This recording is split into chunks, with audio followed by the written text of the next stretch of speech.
Hello, everybody. This is Andrew Barnett with LeagueSpot, here to discuss our May 11th release. I'm here with Brandon Barnett, the CTO of LeagueSpot, and my brother, and Derek Watford, our Director of Product Design. And we're here to talk about some fun things about what we released on our May 11th release. First, let's do a couple introductions. Brandon, why don't you talk about yourself and your role and why you're here today? Sure. Yeah. Brandon Barnett, CTO at LeagueSpot, obviously. I've been around here for about 4 years, and I was around from the very early days, as Andrew may have told you in stories if you've met him, back when LeagueSpot was nothing more than a drawing on a whiteboard. And we've brought it a long way over the last 4.5 years or so. And we're continuing to build out some really cool things, including bringing on really, really smart people like Derek. Well, in a quick funny story about us hiring Derek, those of you who have known LeagueSpot for a long time know that we really focused early on with, I would say, creating value for customers, right? In going and spending a lot of time building things that our clients ultimately wanted. What we did not necessarily spend all of our time on is making it really usable and making it pretty and kind of the things that you that end up really mattering. And it's actually costed us some business that we didn't go that direction. But that's why Derek is here. But for those of you that might know Derek, while Derek is our Director of Product Design, he is also so many more things. He's a mentor to all the team. He's a leader in the space. And we're excited to have him. So Derek, take it away. Tell us about yourself. Thank you. Thank you so much, Andrew. I'm excited to be a part of the team.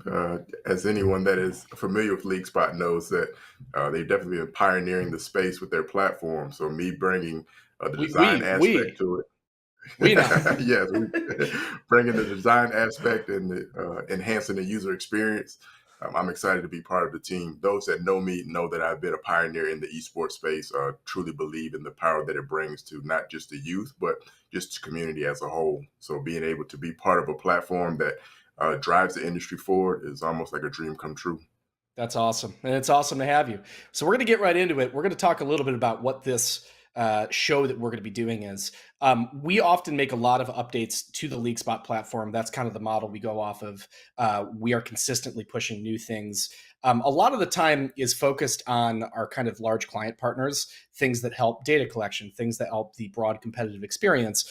As Derek will talk to you about, a lot of the work that we're doing is now end user beneficial. What we wanted to do is every single time that we release a major update, we actually want to get the folks on who worked on that update to talk about what we did, why we did it, who it's beneficial for, basically what value it provides, and to really get in and use this um, this format to be able to actually talk to our users and get out there and become a little more personal about it. So that's what we're doing. This is going to be an amazing session. And let's get right into it, because one of the things that we did in particular during this update is change a lot about how we do cookie consent policy.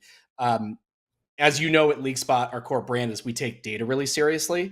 And specifically, we had to rework a lot of the ways that we did cookie collection and the consent related to it and things like that. So, Brandon, why don't you take it away and talk about cookies in general, what they are for some of the users that might not understand, big bad cookies. Well, what does that mean, and why is it relevant to LeagueSpot?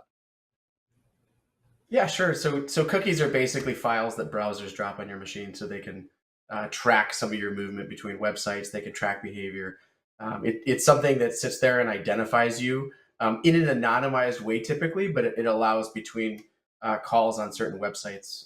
They can track as you move between sites. They can track as you move around the site. A really common usage of cookies is Google Analytics, if you've heard of that. It's something where I can monitor your behavior as you're clicking through my website, so I can understand, oh, well, this is where people are clicking through. This is where they decide they're going to bounce and go to some other site. This is where I'm losing my sales, dropping shopping carts, things like that all across the internet. So that's cookies in general. What we did here, in fact, it's funny. This is based on something we didn't end up completely pursuing right away. But we were working with one of our clients on approaching GDPR, which is a regulation that comes out of the EU, which is all about collecting explicit consent from all of our users. So it was something that we had talked about doing.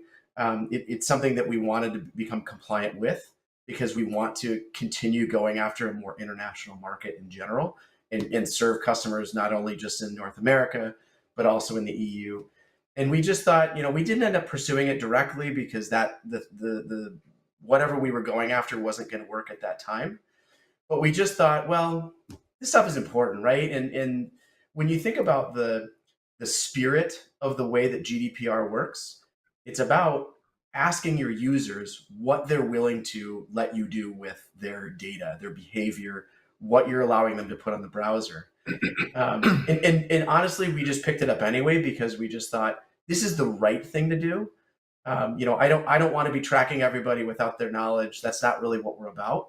So, number one, we updated our UI to gather explicit consent, whether it's through cookies. We also, in the cookie collection, is going to look a lot like a lot of the websites you're seeing right now. Do you want to? Will you let us put all of them on your browser, or just the strictly necessary ones that make the application work? So that was a big one. You're going to see a little pop-up on the bottom of the screen that's going to look very familiar. We have an updated cookie policy that goes along with it, so we've done a really good job documenting the cookies that we're dropping. By the way, it's not a lot. I mean, we're using some performance evaluation software, so we're, for example, when there's errors on the site, we collect those. We do use Google Analytics. The only other thing that we use right now that drops that type of tracking information is Twitch, because we do in our League View feature, we do embed Twitch streams, and we actually don't drop any of those cookies ourselves. Those are coming directly from Twitch. So we actually took a little bit of a different approach with that one. They're dropping the cookies. It's something they need to run their site. We are now just asking for your consent to enable the feature to begin with.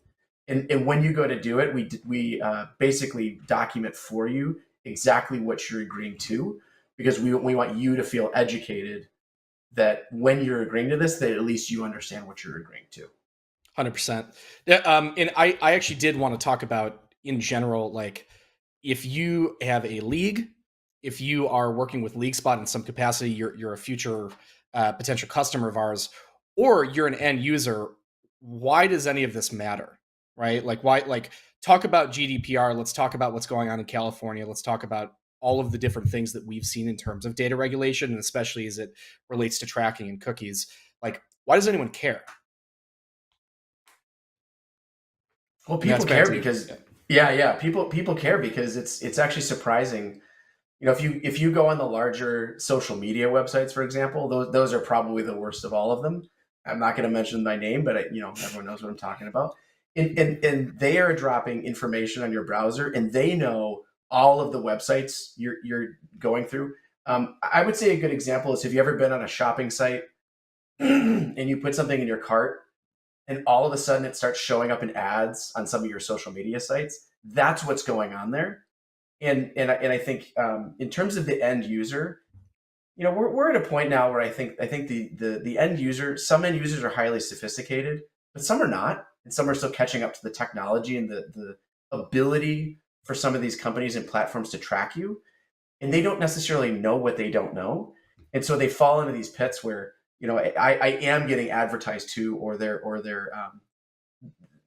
they're trying to change my behavior in a way that I'm maybe not so okay with, but I don't know what's happening. So again, that's what we're trying to educate you to, is that some of these sites do drop these cookies, and we want you to feel more educated in terms of what you can control that goes on in your browser, knowing that we're not going to sell your information. We're not tracking you to send you marketing material. That's not really what we're about, again, but we want you to know exactly how this stuff works, because it's in your best interest. Derek, you spent a lot of time working with a lot of youth camps, and I would say at the grassroots level. Obviously, LeagueSpot, we work with these really large, sprawling things like that. From the grassroots level, from what you've seen, why does data collection matter, right? Why does safety for kids matter when it comes to building grassroots, ground up types of things? Well, I feel like it matters because, to be honest, in grassroots levels of esports in particular, data isn't the first thing that's on grassroots level mind. They're thinking of, how can I have engagement? How can I Experience, yeah. service? Right, experience. But everyone knows that data is a big part of esports because of the engagement and the audience that is engaging. So the fact that we value how we're protecting your data or collecting your data, and then also being transparent about it, that lets you know that we are a safe environment for not just the community in general, but also the younger community specifically. Yeah, and I think at the end of the day, it's like, if you're doing anything from grassroots to really, really massive things, data is one of those things that's kind of scary, right? And I bring really data. It's not just a data thing. It's kind of a safety thing where, you're trying to put together a program for kids and things like that. And you want to make sure that the people that are involved are the people who they say they are, right? And you want to make sure that if you're telling parents, hey, you're coming into a safe environment, you're not exposing kids to their data is being used elsewhere, or they're being tracked all over the Right. place. It's something that you want to be able to provide to people. Let's move on and let's talk a little bit about some of the cool things that we've done around leaderboards. So one of the things that we recently built was, we built basically, for those of you that don't know, our auto matcher system. It's effectively a live matchmaking system that allows these really, really large pools of players to come together and get automatically matched with other people that have shown up live. And it is typically a competitive format, although it can be used for things like scrimmage nights and for fun practice nights. But what it's allowed us to do is effectively to eliminate the forfeits in any capacity, right, from anything that's going on. For any of you that have worked in collegiate esports, high school esports, things like that, you know that this issue that plagues this is people that don't show up. And instead of like, yeah, culturally, we probably have to move to a world where when people, say they're going to show up, they're going to show up. The reality of it, that's a 5 to 10 year thing. And so at this point, let's build some technology that just makes sure that people get to play, because that's what they're here for. We specifically went and built a bunch of that technology into our leaderboard functionality. And so if you have 3 to 4 to 500 people, you can now do these big battle royale lobbies for Apex Legends, for Fortnite, for things like that, using our automatic matcher system to get match made into these different lobbies for big types of things. Brandon, why don't you talk a little bit about the experience there? And obviously there's a lot of little things that we pushed here beyond that to improve that experience, but just broadly walk us through that. Yeah, so for leaderboards, I mean, it as Andrew said, it works the same way as our more head-to-head type titles that we play. Same experience, right? Our goal is to make sure that we're only putting people in lobbies if they're actually going to show up. What we don't want is a bunch of half-baked lobbies where only half of the participants end up showing up. So what we'll do is, ahead of time, and this is something a tournament organizer can configure, there's going to be a window where each one of your teams, like your squads, for example, with Apex, You're going to show up either 30 minutes, 15 minutes ahead of time, totally configurable by the TO, and you're going to say, "Yep, I'm here. I'm ready to go." And what that does is it at least it's not perfect, and I'm not going to say it is. And the next thing we'll get into is talking about the imperfections of life and how that works with the battle royale titles. But at least it's something, right? It's I'm not off at lunch. I'm not off doing something completely different. I'm sitting here and ready to play. And I would say high 90% of the time, if you're checking in from that perspective, you're probably going to show up. And you do, and then right when the countdown hits 0, we auto generate a bunch of lobbies with everyone who's decided to show up, who said they're here, and then really what you're getting is a nicely balanced experience where you're getting the size of the lobby that it was intended to play, not a bunch of half-baked stuff. So that's the experience of what that looks like to begin with. Now, some of the features we've built on top of it is where that ideal situation where you're setting this up hits the real world. The real world where there are teams that forgot to check in, that showed up 2 minutes late. You have lobbies where you've put together maybe in lobby A, you have a couple of really, really solid teams that are far and beyond better than everybody else. But in lobby B, the talent level is maybe a little lower. So maybe situations where you want to balance that out to create a little bit more fairness between those lobbies. Again, we're all about competitive integrity, but in these situations, there's a lot of ideals that don't really survive collisions with the real world. So we're really just trying to bake in a little bit more flexibility where, again, if you show up late or if you don't show at all, we can remove you from some of those lobbies. We can create additional ad hoc lobbies now on top of the ones that got auto-generated if we want to balance or create a whole other lobby if we want to. Again, it's just the flex because things happen. We know that. And now after 4 or 5 years of having this thing out in the wild, we've seen all that pain and we're trying to reduce the TO workload. And because I think Brandon might even be slightly underselling it, rather, I want to talk about what this was used for, because we have a key client who is running a $100,000 Apex Legends tournament. And when you engage in those types of events, everything just gets a lot more serious, right? Things can't be messed up. Things can't like it just has to work at the exact moment. By the way, and we didn't talk about this in this current one. We built this amazing Apex Legends auto scoring tool that allows basically all of the people who are in these lobbies to get automatically scored through EA's backend servers. That was awesome. That made running these massive events take almost no time. It worked at the time. It was so amazing. But yeah, the ability for, hey, we ran people through this auto matcher and we've got a bunch of teams that are maybe a little bit too good, right? We have to be able to move them between, and all this has to happen where a bunch of real world users are waiting to get into a lobby. And yeah, they might get a little bit bugged if they have to wait too long. That's why we build this stuff. So it's not just about data and moving stuff. It's taking something that actually is a real world thing that matters and making sure it can go down without a hitch. And that was what was delivered with this. So anyway, I thought this was really good. Let's move this over to Derek, because one of the next things I want to talk about is team designations. Now, this was a feature that we built kind of for Nace Star League, which is one of our biggest collegiate customers. For them, they needed the ability to basically take varsity teams and sub-varsity teams and whatever you want to call it, because they compete in opens and weekend tournaments and things like that, and basically designate, when I go to a school's page, what are my varsity teams and what are my teams elsewhere. Now, at LeagueSpot, we always have a hard time because, yeah, we could literally go build that thing that says varsity and sub-varsity. But then if we go to our clients who are in high school, or we're going to our clients that are in a completely different space that doesn't even have those concepts, they don't want that built in. And so we always have to basically take a use case and fully genericize it. And so now we've got what's called team designations. And that's where leagues and communities could basically say, for teams, you can now put them in particular buckets. Derek, what I want you to talk about is, ever since you came in, you took our kind of engineering style of just making the thing work, and you went and you made it pretty. And I looked at all the mock-ups for team designations, and I looked at that, I was like, wow, okay, we got some real design here. Talk us through how you put that together and you built some of the original designs for that.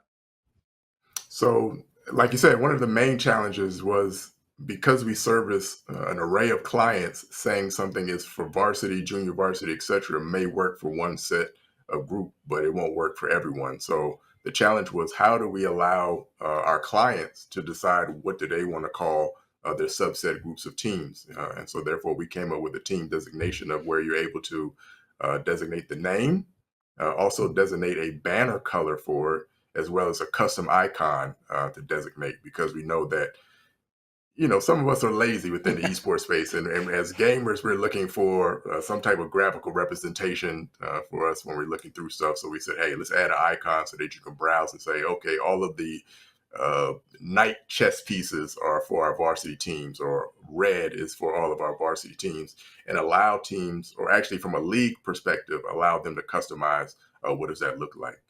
So therefore, we came up with the team designation feature that I was excited about in using, and I'm hoping that our clients are excited about using it. We can't wait for the next iteration of that and what that feature allows us to do. I was going to say, in the collegiate space, especially, I mean, all of this stuff comes from, real world use cases. And that's what's amazing at LeagueSpot is we've got enough users where basically we can collect lots of macro feedback where people say, hey, this just isn't working for me. And one of the big things is like NACE Star League has like 500 schools that are active between it.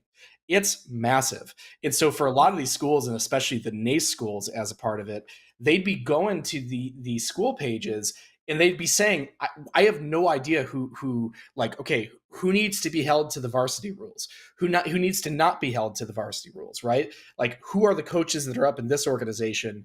And especially one of the worst ones was these schools that basically had an active varsity team and an active club at the same schools, and the right hand and the left hand weren't talking, right?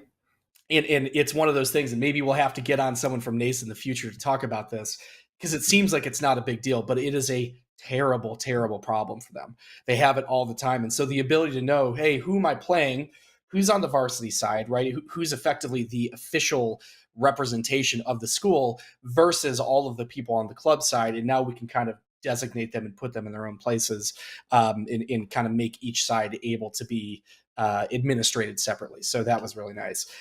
Speaking of UX, and I kind of want to broadly get to the UX side and get to a portion of this where we talk about what people can expect in the future. As all of our users know, right, we've been taking a lot of feedback and we go and we build things. Right now, we finally have a group of people, and it's not just Eric, by the way. He's got a developer that works on our side, Anthony, who is on the UX development side, and the two of them work together really closely. Shout out to Anthony. Yep. Shout out number one, but number two, and I'll kind of put you on the spot. You've been at LeagueSpot for a little while. You've seen kind of where we've come from, and you've put out a lot of really great things that have helped us level up. Talk a little bit about your design philosophy and in where you want to take both short term and long term kind of user experience holistically at LeagueSpot.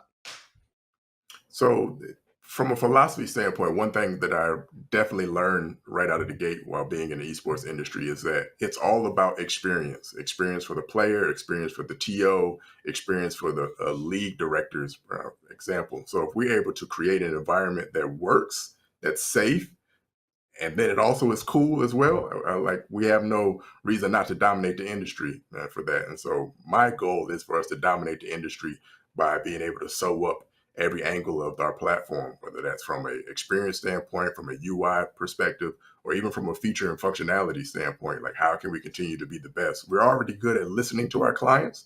And so now being able to add the feature of listening, implementing, developing, and also serving up something that's easier for users to experience and operate is a win-win. Because everyone knows when it comes down to producing a tournament, the best way to reduce TO frustration is to have a platform that's easy for them to use and get through, because it gets a little frustrating during competitive time when you have gamers that are mad at you for whatever reason, because they're losing or because their player checked in late, etc. And if we're able to streamline that experience where you can move quicker and execute and operate your tournaments in a competitive environment, we're definitely going to be the go-to. So I'm excited because there's so many areas for us to improve in. Like, we can improve from just enhancing TOs, enhancing players, and also enhancing the experience for the league organizers that sign up for us. 100%. No, that's a great answer. And Brandon, also curious to hear your thoughts looking forward, 1 month, 2 months, 6 months, 12 months. Now that we've sort of powered up, right, and we're really accelerating the velocity on what we're building. Um, what do you think users can see in the future from LeagueSpot? I think they're going to see a massive increase in. I mean, listen, we focused so much in the past, and I'll try not to be offended by your previous comments about the engineering mentality of design, and mostly because I was part of that too. So I was LeagueSpot's lead designer as an engineer, and everyone understands why it looks the way it does. But I look around the team, and the amount of effort that every single team member had to put in to building the things they're building was so massive, right? Because we had this thing we were trying to achieve, and you have an engineer who's just trying to figure it out with the toolbox they have, and typically they don't have that UX background where usability is part of their everyday jargon. They don't have the ability to do the design stuff, and so we had this. We've succeeded largely in spite of it, but the amount of effort that had to go into it and the inefficiency around building anything has been pretty massive. So what I love about Derek joining, other than being frustrated that every single thing that he builds is the new prettiest thing on the site, yes, which makes all the stuff I've ever built look much worse, unfortunately. But what I love about it is he and Anthony have been leveling us up so hard from the UX perspective that the full stack software developers who are working on the platform can focus on such big picture stuff, right? Like we're talking about, as an example, we're talking about building player in-game stats pipelines where we're doing full integrations with publisher backend APIs so that we're collecting all of this data after matches get played. And we know, whether it's through Valorant or through League of Legends or through Apex or Fortnite we're doing, there's a ton of different integrations we're doing where we actually can collect everything you've just done in the match you just played, and we can persist that to your profile and start to gain a long-term picture of who you are as a competitor. That's crazy. And we have the ability and time to do that because there's guys like Derek and Anthony on team who are helping us figure out our inefficiencies because we just don't know what we're doing when it comes to design. And there's if you want me to go through a couple, I have a couple of items on my list that, let's get people excited. Yeah, let's do a short term. I'll do a little short term list because this is stuff coming up soon. One of our let's call it UX failures on the season and in season stage UI that we have is we've kind of been weak about showing our settings for those, and we do a lot of really cool stuff, right?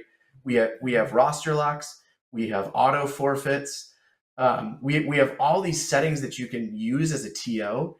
And my guess is most competitors have no idea that we do it because we don't share any of that. And so what we're doing right now is an overhaul for when you're jumping into a regular season or playoffs or whatever it is. We're telling you all those little rules that these TOs have been painstakingly set up that you didn't even know existed. And we're giving those TOs a little bit more flexibility to when we're midstream on some competitions. You can change things like the roster lock window midstream. Again, things surviving collisions with reality. Sometimes you just have to make things work. And if you got to change a roster lock window, we got to let you do it because it's something that should be flexible. So that's one of the things we're doing.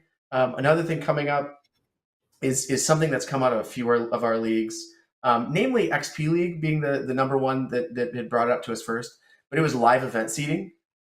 This is something that Derek worked on for quite a while. Derek, do you want to take this one? So live event seating, one of the benefits for using our platform is from a live event standpoint. And how can you do that if you can't tell a competitor what station that he needs to go to and how to service that data up? And so we've actually created the live event seating feature where you can say, hey, player so-and-so or team so-and-so, you're on station 1, station 2, etc.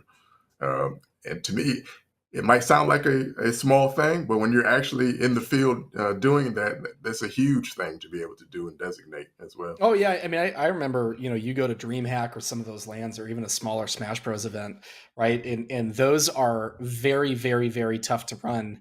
I have so many like memories of going to Smash Bros events, and the TO is sitting here yelling out matchups and telling, Andrew versus Derek, right? You're on station 1, right? Brandon versus Auntie, you're station 2, and that's just how it went. And like when you have any event of any type of skill, that is just really, really tough. And so yeah, it's one of those things that like when you get there, you want something to all be there. And I think that fits like in Brandon said something really funny about basically how LeagueSpot, like it does a lot of things in the background. You wouldn't believe how many things we're doing in the background, in terms of publisher integrations and all of the different ways you can operate events. The customization is, and again, I have run amateur programs for a very long time. I've used all the platforms. I've used every competitor, and I have a high opinion of very, very many of them. I think in terms of raw customization, we have that all beat, just because we have encountered so many real world scenarios where you get tested, right? The ability to late add folks to competitions who miss the registration window, right? Like these are things that actually come up in these spaces. And we kind of have them covered. Where Derek has been really helpful for us is that while we're doing all these things, we're not actually really showing them to the end user. It's very unclear, right? People who have used LeagueSpot before have said, this is really cool. It's just kind of unclear what it's doing, right? In creating visibility of those things to the user has been kind of a major design philosophy that we've started to follow, and it's obviously been really nice. Yeah. All right. One of the challenges is because we service multiple groups. Yes. There's so much data that we can show, whether for the player, for the TO. We just never know which data to show. Yeah. Yeah, right. So from a UX perspective on how to design that and show that is really important and challenging. Exactly. All right. Well, we're coming up on time. We've got probably another minute or two. First, Brandon, any last things you want to say to anyone watching this? Things to expect? What do you think? I'd go back to something Derek told me when he joined. Just expect more from us. Again, it goes back to the level up. Easy. I'm really excited. I was thinking about when we were talking about the live event seating. There's going to come a time this year where we're going to release a mobile app. We've already started the development on it. We're waiting on maybe one of the large phone manufacturer. It's Apple. We're waiting on Apple for a developer account. But once we get through, why don't you just call them out in front of everybody? Fine. Well, you know what? I will. It's been 6 months, guys. So that's somewhere we're going, and I'm imagining, right? I'm sitting in this live event, and I'm getting push notifications. Hey, it's time for you to head over to Station 4. You got a match coming up. Like this is when Derek talking about the experience first thing. I think you're right, Andrew. Originally, it was we were all about functionality. We wanted to make sure it worked, and that's largely me. That's who I am. I'm not a designer. I'm not even very good at it at all, which is why Derek's here. I think now we have put so much focus on that experience that we're going to start hitting you from angles that like you didn't even know you wanted, right? You didn't know you wanted a push notification that said, hey, we're ready for you at Station 4. But that's something that gets you there. It keeps you engaged. We can do very similar things when you're remote, pushing certain type of reminders that you have things coming up, or hey, do you want to jump into a scrim tonight at 7? Things like that, and just getting the community more engaged, making sure experience is at the forefront, and never losing track of our underlying fundamental goal to be the safest and most secure platform out there. That's awesome. That's super awesome. Derek, over to you. Any final comments before we head out? I just want to let the community know that we're very active on Discord. And so if you're using a platform from one of our leagues, feedback. Definitely don't be shy about giving feedback, because we listen to the community, especially from a user experience standpoint. I'm paying attention for whatever pains or struggles that our users are having and trying to develop a solution for it. So look, like Brandon said, look for more from us, but also be willing to help us within this journey of making the industry greater and better. That's amazing. All right, folks, this wraps it up. This has been the Spot Talk, talking about our May 11th release notes. Thank you so much for tuning in. I appreciate your time and watching us. There's going to be a lot more, as my colleagues have said, coming forward. Have an awesome day, and thank you for watching.